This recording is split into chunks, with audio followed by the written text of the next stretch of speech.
तो हेलो दोस्तों, प्रणाम आप सभी लोगों को। कैसे हैं आप लोग? स्वस्थ और मस्त होंगे। हम भी फिलहाल यहाँ पर स्वस्थ हैं, जी रहे हैं डर डर के। भाई कभी कभी हमारी सिल्ला चौकी कितनी प्यारी है। हर कोई आकर बोलता था भाई आप तो स्वर्ग जैसी जगह पर बैठे हो। वाकई में स्वर्ग दिखा दिया था इस बार। वो तो जरा बारिश ने मेहरबानी कर दी, नहीं तो वाकई में स्वर्ग देख लिया था हकीकत में ही। आप सभी लोगों का आशीर्वाद और ऊपर वाले की कृपा फिलहाल तो झेल रहे हैं। तो चलिए बने रहिए ब्लॉग में, आगे की जो बातें होंगी वो आपसे शेयर करते रहेंगे। तो साथ में है राम सिंह भाई और थोड़ा हमारे पास सामान भी है। तो अभी हम जा रहे हैं सेब वाले में। सेब वाले जो हमारे गांव से बहुत आगे हैं और उनका बेचारों का काफ़ी नुकसान इस बार नदी ने करा है। पूरा घर उनका ढा दिया और उनकी खाने पीने की चीज़ें सब बहा दी। तो देखिए कुदरत के सामने इंसान कुछ नहीं कर सकता, वो हकीकत है। तो हम लोगों ने सोचा यार चलिए, हुआ ये कि नदी में पानी बहुत ज़्यादा था और वहाँ जाने का कोई और रास्ता है नहीं, सिर्फ एक मात्र रास्ता है नदी को क्रॉस करके जाने का। तो नदी में बहुत ज़्यादा पानी था, इसलिए नदी को क्रॉस नहीं कर पा रहे थे, इसलिए वो उनसे मिलना जुलना नहीं हो पा रहा था, खाली फ़ोन से कांटेक्ट चल रहा था। तो अभी हम भी जा रहे हैं, देखते हैं। वैसे पानी तो काफ़ी है, अब पल्ली तरफ जा पाएंगे नहीं जा पाएंगे वो तो आगे आपको बताते रहेंगे। तो देखना और वीडियो शेयर ज़रूर करना। तो जलाशय के पास में जो ये होटल बना हुआ है उसके बगल से भी एक नाला आया है और उसमें भी बहुत ज़्यादा मलबा आया है। ये सामने से रोड को तोड़ता हुआ सीधे नदी पहुँचा है। देख लो, जो कभी जहाँ कभी पानी नहीं आया उस बार वहाँ भी पानी आ गया। तो भाई देखिए ये है नदी का भयानक मंजर। इतनी चौड़ी यहाँ नदी थी ही नहीं। नदी यहाँ सिर्फ इतनी थी जितना अभी पानी बह रहा है, बस नदी का यहाँ सिर्फ ये एरिया था जिस एरिया में अब नदी बह रही है। ये नदी का अपना एरिया है जहाँ ये नदी अब आई है। ये पहले से ही यहीं थी, लेकिन ये जो फालतू का मटेरियल आया ना ऊपर से, उसने यहाँ सारे मछली पालन के तालाब थे वो तबाह कर दिए। जितनी यहाँ नीचे ज़मीन थी सब तबाह कर दिए, कुछ नहीं बचा। और सामने जो यहाँ से घर दिखाई दे रहा है वहाँ जा रहे हैं हम अभी, इस वाले घर में, जो पूरा तबाह हो चुका है, बह चुका है इस नदी की धारा में। क्योंकि नदी की धारा ही इतनी तेज़ थी कि उसने तांडव मचा दिया। पल भर में देखते ही देखते सब कुछ तहस नहस हो गया। तो इन छोटे छोटे नालों का भी भाई अपना खतरनाक मंजर है। कितना बड़ा झरना बन गया है और यहीं बगल में एक खरक गांव है, इसको भी बड़ा खतरा हो जाता है। ये देखिए बहुत ज़्यादा पानी इसमें भी आया है।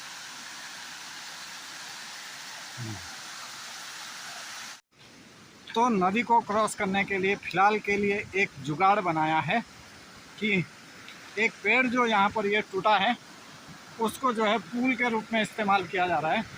ये देखिए चल, तो यहाँ पर ये लकड़ी है, चल जाना तो उठता भाई वापसी ये लेना ही जा। ये देखिए, तो डर भी लग रही है इसके ऊपर से जाने के लिए, लेकिन फ़िलहाल के लिए ये ज़्यादा खतरा तो खैर इसमें नहीं है, लेकिन फ़िलहाल डर तो लगता ही है इसमें जाने के लिए। साइड में तार बंधी हुई है, तार को पकड़ के पेड़ को क्रॉस करना है। देखिए कितना बड़ा एक रिस्क भी है इसके ऊपर से जाने के लिए, क्योंकि यहाँ पर पानी बिल्कुल इकट्ठा जा रहा है, तो इसको तो क्रॉस कर नहीं सकते, काफ़ी ज़्यादा इसमें पानी है। और नदी का ये भयानक मंजर देखिए कैसे दिखाई दे रहा है। तो मैंने उसको बुला दिया है दोबारा सामान ले जाने के लिए। मुझे तो भाई डर लग रहा है कैसे जाएंगे। ये देखिए, हाँ तो ये देखिए भाई यहाँ की हालत। बाहर से दरवाज़ा तो लगा हुआ है, दिख रहा है कि दरवाज़ा लगा हुआ है, लेकिन अंदर जाते ही जो है ये सीन है सामने का। ये देखो, ये छत ऐसी लटकी पड़ी है और दीवारें पूरी साफ हैं और नीचे का मंजर इतना खतरनाक है यहाँ दिन में ही डर लग रहा है। पूरे कमरे सारे नीचे चले गए, कुछ नहीं बचा हुआ है, कुछ नहीं। ये दूसरा कमरा है, इसका भी खाली दरवाजा दिखाई दे रहा है, बाकी अंदर कुछ भी नहीं है। लग तो ऐसा रहा है बाहर से कि पूरा कमरा है, लेकिन भाई अंदर कुछ भी नहीं है। ये पूरा सारा नीचे गिरा हुआ है, ये लेंटर पूरा नीचे गिरा हुआ है देखो, और पूरा कमरा ये नीचे से खाली है और सब कुछ सीधे नदी में पहुंच रखा है। ये पूरा देखिए, पूरा लेंटर नदी में है। तो ये थोड़ा सा इनका ये खाली आंगन है बचा हुआ, जो ये आंगन था, यहाँ पशु वगैरह रहा करते थे। बाकी ये नीचे के कमरे भी सारे ख़त्म है, कुछ भी नहीं है। पूरे कमरे भाई देखो ख़त्म हो रखे हैं, सारा कुछ ख़त्म है। और इस साइड के जो कमरे थे वो तो बिल्कुल भी नहीं है, ये तो कुछ भी नहीं बचा, पूरा घर तबाह हो गया इनका। ये देखिए खाली घर की ये सीढ़ी दिखाई दे रही है जिससे ऊपर वाले कमरों में जाते थे, कुछ नहीं बचा हुआ है। ना नीचे के कमरे हैं ना ऊपर के कमरे हैं। खतरनाक और भयानक मंजर जो है वो यहाँ दिखाई दे रहा है। हमें यहाँ पर आके दिन में ही डर लग रहा है। तो ये दो लोग यहाँ पर कैसे अपनी ज़िंदगी गुजर बसर कर रहे होंगे भाई, यहाँ पर कैसे लोग रह रहे हैं। बहुत बड़ा इनका जिगरा है कि लोग यहाँ पर रह रहे हैं। हमारी तो देख के ही हालत ख़राब हो गई है। तो सामने देखिए कैसे वो डिश लटकी हुई है और जो है छत वगैरह पूरा लटका हुआ है। तो पूरा खतरनाक जो है ये स्थिति है। तो नदी जो है पहले उस साइड थी, नदी जो है उस साइड थी, और यहाँ पर ये जो बहुत बड़ी एक पक्की रॉक थी, ये बहुत बड़ी पक्की रॉक थी। लेकिन जब ऊपर से मलबा आया तो इतना मलबा आया कि वो सब रॉक के ऊपर भी चढ़ता हुआ इधर पूरा मलबा आ गया। और जब ज़्यादा मलबा चढ़ा तो पानी ने फिर सीधे टक्कर मकान पर मारी है और धीरे धीरे करके वो मकान को पूरे नीचे गिरा दिया। सामने के जो पहाड़ हैं इनमें भी बहुत ज़्यादा लैंडस्लाइड हुई और बहुत ज़बरदस्त आपदा जिसको कहते हैं ना, वो आपदा यहाँ पर आई। शुक्र समझिए कि ये लोग पहले ही सतर्क हो गए। जैसे मोटी बारिश शुरू हुई ये लोग पहले ही सतर्क हो गए। तो इनका कहना है कि जैसे 10 बजे के आसपास बारिश शुरू हुई तो ये लगातार जो है नदी की तरफ नज़र बनाए रखे, क्योंकि नदी का रुख कितना बढ़ेगा उस पर इनका बराबर ध्यान था। वैसे नदी हर साल आती थी वो इनको पता था, लेकिन जैसे जैसे बारिश बढ़ती रही ये लोग भी सोए नहीं और बराबर नदी की तरफ देखते रहे कि पानी कितना बढ़ रहा है। तो अब हुआ क्या, इनके साथ भी मतलब एक किस्म से ये बात हुई। इनका कहना है कि नदी तो हर साल आती थी और हर साल जो है नदी में पानी आता था, तो हम कि इतना डरे नहीं। क्यों नहीं डरे? क्योंकि उन्होंने सोचा नदी हर साल आती है और पानी हर साल ही आता है। लेकिन जब नदी घर पर टकराने लगी तब जाके ये इन्होंने अपने पशु घर से बाहर करे और अपने आप, जब तक ये सामान निकालने की सोचते तब तक जो है मकान नीचे गिर चुका था। तो इन लोगों का कहना है कि नदी हर साल आती थी और हमें इतनी चिंता नहीं थी कि ऐसा कुछ होगा, क्योंकि नदियों का पानी ये हर साल देखते थे। तो लेकिन हाँ, इन्होंने इतनी होशियारी की है कि बराबर ये नदी पर नज़र बनाए रखे और पानी को बराबर ये उठ कर देखते रहे कि पानी कितना बढ़ रहा है और कितना कहाँ ये कटाव कर रहा है, इस चीज़ को ये देखते रहे। तो आखिर में हुआ क्या है कि जब पानी एकदम से बढ़ा, कहने में यह आ रहा है कि जो नदी का जो ऊपर वाला हिस्सा है, कहीं ये जो जहाँ से नदी आ रही है पहाड़ों के पीछे से, इसी के ऊपर वाले हिस्से में कहीं तालाब बन गया। और जब वो तालाब टूटा बाद में तो वो पानी और मलबा इतनी स्पीड से आया कि उसने सीधे यहाँ आकर टक्कर मारी मकान पे और मकान पूरा धराशायी हो गया। तो ये इन लोगों के पास सिर्फ अपने पशु बचाने का मौका मिला। अपनी जो इनकी गाय भैंस बैलें थी वो ही ये बाहर कर सके, और जब तक इन्होंने अपना सामान समेटने की कोशिश करी तब तक पूरा मकान नीचे ढह गया। तो इनको कुछ भी नहीं मिला, कुछ भी नहीं। आखिरकार मजबूर होकर इनको भी यहाँ से भागना पड़ा और ये आगे जाके खेतों के पास जाके रात में इन्होंने कहीं रात अपनी जान बचाई है। तो वो कहते हैं कि आपदा कभी भी और कहीं भी आ सकती है।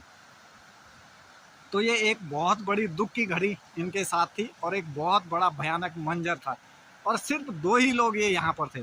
तो हमें दिन में ही यहाँ पर इतना डर लग रहा है। तो ये भयानक मंजर इन्होंने कैसा देखा होगा और क्या इनके दिल पे गुजरी होगी, एक सोचनीय विषय है। तो जिनका ये घर था, ये लोग जो हैं कोई ऐसे आदमी नहीं है कि मतलब बहुत पैसे वाले हों, बहुत इनके पास पैसा है तो कहीं भी ये कुछ और बना लेंगे। अपने दिहाड़ी मजदूरी करने वाले आदमी हैं। गांव के लोग आपको पता ही है कैसे होते हैं, अपना दिहाड़ी मजदूरी करके अपना गुजर बसर करते हैं। और जो इनका ये मकान था, ये अब इनके पास है नहीं। जो छत होती है जिसके नीचे हम रहते हैं, वो हमारे सर से हट गई। अब इनके पास कुछ भी नहीं बचा हुआ है। छत इनके सर से हट गई, पूरा मकान तबाह हो गया। खाने पीने के लिए कुछ बचा नहीं है। तो भाई अब क्या कर सकते हैं। वो कहते हैं कि कुदरत के सामने कोई टिका नहीं। और हम भी आज यहाँ पर देखने आए थे, क्योंकि बहुत दिनों से सोच रहे थे आने की, लेकिन नदी का बहाव बहुत तेज़ था। अब थोड़ा पानी कम हुआ है, तो थोड़ा हिम्मत करके हम भी यहाँ पर पहुँचे हैं। तो जब देखा है तो हमें दिन में ही यहाँ पर डर लग रहा है, दिन में ही। तो रात को क्या मंजर रहा होगा और कैसे करके इन लोगों ने रात यहाँ पर बिताई होगी, सोचिए। और सिर्फ 2 आदमी, ऐसा नहीं कि बहुत आदमी है, गांव है तो एक दूसरे के सारे लोग रह जाते हैं, लेकिन सिर्फ 2 आदमी। और कैसे करके ये लोग अपने को, इन्होंने अपने दिल को समझाया होगा, कैसे समझाया होगा, ये ही जान सकते हैं। और वो भयानक रात इन्होंने कैसे गुजारी होगी, इसको ये दोबारा बयां नहीं कर सकते। और ना ही बता रहे हैं किसी को कि क्या गुजरा है हमारे ऊपर। बस अगर पूछ रहे हैं तो कह रहे हैं कि अरे बस हो गया, क्या कर सकते हैं। इसके आगे इनके पास कोई जवाब ही नहीं, क्या कह भी क्या सकते हैं और क्या कर सकते हैं। तो ये वो भयानक मंजर है जहाँ पर मैं खड़ा हूँ, और ये वो मकान की स्थिति है, वो आप सभी लोगों ने देख ली है। तो भाई मैं आप लोगों से सिर्फ एक विनती करूँगा कि मैं जो हूँ अभी वीडियो के एंड में अपना एक स्कैनर डालूँगा जो मेरे गूगल पे का है। जितनी भी यूट्यूब फैमिली है मेरी जो हमारी वीडियो देखती है, और जितने भी मददगार लोग हैं जो एक दूसरे की मदद कर सकते हैं और करना चाहते हैं, उन सभी लोगों से मैं निवेदन करूंगा कि जो आपसे बन सके ज़रूर हेल्प कीजिए और एक परिवार की मदद ज़रूर कीजिए। ये कोई सर्विस वाले लोग नहीं हैं, ना ही इनके कोई बच्चे सर्विस में हैं। सब घर में दिहाड़ी मजदूरी करने वाले लोग हैं, दिहाड़ी मजदूरी करके अपना जीवन यापन करते हैं। तो एक भयानक स्थिति इस समय इनके पास है। अपने जीवन को पटरी पर लाने के लिए भरपूर कोशिश कर रहे हैं, लेकिन कुछ नहीं होगा, क्योंकि जो इनका पारिवारिक जो पौराणिक धरोहर हमारे पास थी ना, वो तो चली गई। तो अब उसको दोबारा से खड़ा करने में बहुत टाइम और बहुत पैसा चाहिए, जिस जगह पर ये रह रहे हैं। लेकिन भाई साहब, बहुत बुरी कंडीशन इस समय यहाँ की है। हमें पता है कि हम यहाँ पर कैसे पहुँचे हैं। तो बस यही कहूँगा कि जितना जिससे हो सके सभी लोगों से निवेदन है कि आप लोग जो है भरपूर कोशिश करिए एक दूसरे की मदद करने के लिए और इस परिवार की मदद करने के लिए। मैं लास्ट में, वीडियो के लास्ट में अपना गूगल पे का स्कैनर डालूँगा। इनका तो कुछ भी नहीं बचा है, तो इनसे पूछना ही क्या है, क्योंकि अंदर तो कुछ है ही नहीं, तो बचेगा क्या। तो चलिए बने रहिए ब्लॉग में, दिखाते हैं आगे क्या क्या होता है। इधर ये मछली पालन के तालाब वगैरह हुआ करते थे, जहाँ आज पूरी नदी बनी हुई है और पूरे खेत काट कर ले गई नदी, और ये मछली पालन के तालाब सारे तहस नहस हो गए यहाँ। तो अभी वहाँ घर से तो हम वापसी आ गए हैं। तो अभी देखिए नदी की ये हालात है। इससे यहाँ से कितना गहरा हो गया है नदी का पानी, खतरनाक। तो इसके ऊपर से ऐसे जाकर नदी को क्रॉस करना पड़ रहा है। ये देखो खतरनाक स्थिति है, खतरनाक। चल हाँ, ऐसे करके नदी को क्रॉस किया जाता है। तो ये खतरनाक और रिस्क भरा रास्ता है, ऐसे करके।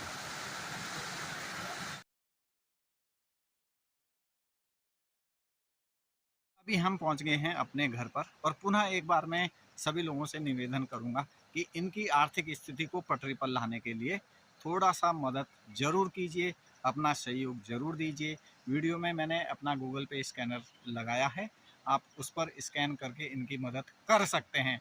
इनका जो अपना अकाउंट नंबर, पासबुक वगैरह है, वो कुछ बची नहीं है, वो सब बह गई हैं, इसलिए मैंने अपना डाला है। तो सभी लोगों से निवेदन है एक बार फिर पुनः कि अपना भरपूर सहयोग दीजिए और इन लोगों की मदद कीजिए। तो चलिए मिलते हैं आपसे अगली वीडियो में, तब तक के लिए सभी लोगों का धन्यवाद।